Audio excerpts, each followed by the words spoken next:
So recently I did a quiz about Canadian geography and I want to learn more about that subject today. So I'm watching this video. It's called "What is the highest point in each Canadian province and territory?" So yeah, these ones I'm not too sure even the answer to, so really excited to learn about it. Tell me if you know the answer to that question. Tell me if you've been to the top of any of these highest points, and yeah, let's learn.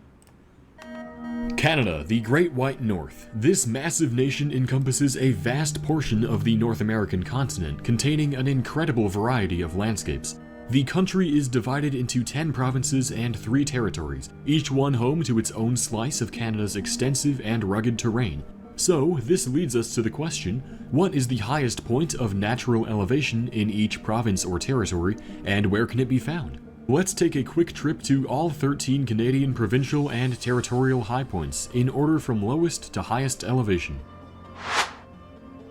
We start our journey on the Atlantic coast, more specifically on the island province of Prince Edward Island. This province of about 160,000 people is a quite low-lying place, but there are some rolling hills across the island.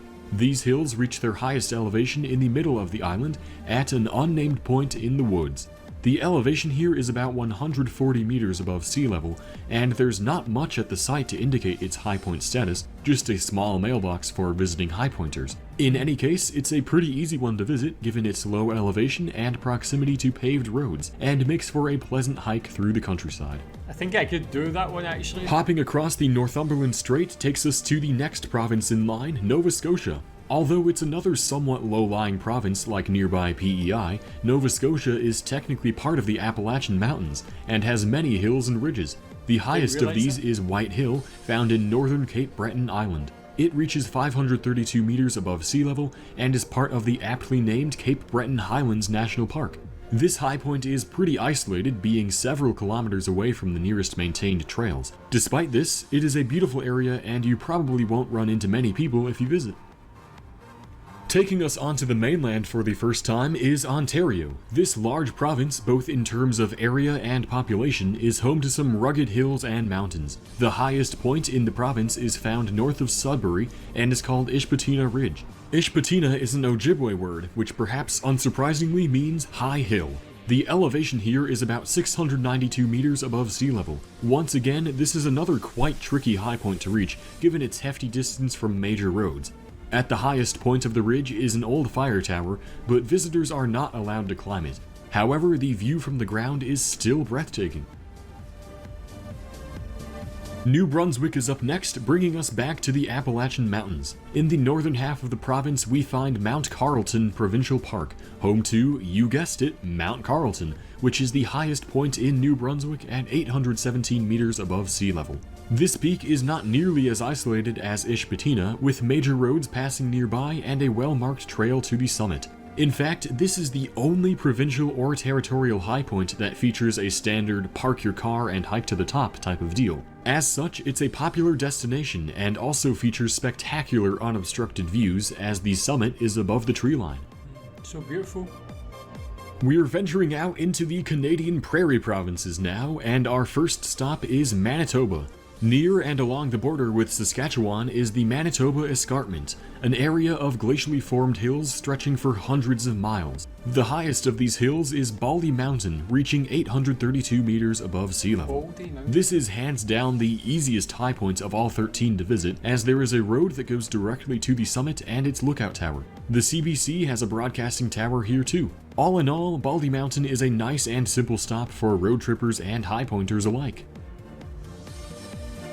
Let's move west one province to Saskatchewan, another prairie province home to some lovely hills. In the Cypress Hills Interprovincial Park, which straddles the border with Alberta, we find Saskatchewan's highest point. Much like PEI's high point, it doesn't have an official name. However, it reaches a much higher elevation of 1,392 meters, although it's not much of a summit. Located on a pasture about the same number of meters away from the Alberta border, there was a green triangular sign indicating its high point status. Otherwise, not too much to see here other than the local cows. Before we venture any more west, we've got one last stop on the Atlantic side of Canada to make. Along the coast of the Labrador Sea are the Torngat Mountains, which make up the northernmost border between Quebec and Newfoundland and Labrador. The highest mountain here is shared by both provinces and has two different names, Mount Cobvic in Newfoundland and Labrador, and Mont d'Iberville in Quebec. It reaches an elevation of 1,652 meters above sea level, making it the highest Canadian peak east of the Rocky Mountains. This peak is extremely remote and is located in a permit-only national park, making the visit quite expensive and time-consuming. It's an absolutely stunning area, though. The first Canadian territory on the list is Nunavut, a vast yet sparsely populated territory. Its highest point brings us extremely far north, about 81.5 degrees north actually. Barbeau Peak, at an elevation of 2,616 meters above sea level, is the highest point of the Canadian Arctic Islands, being found on Ellesmere Island. Given how ridiculously remote this mountain is, traveling to the area is very expensive. As such, ascending it is no common task and has only been accomplished by a handful of people.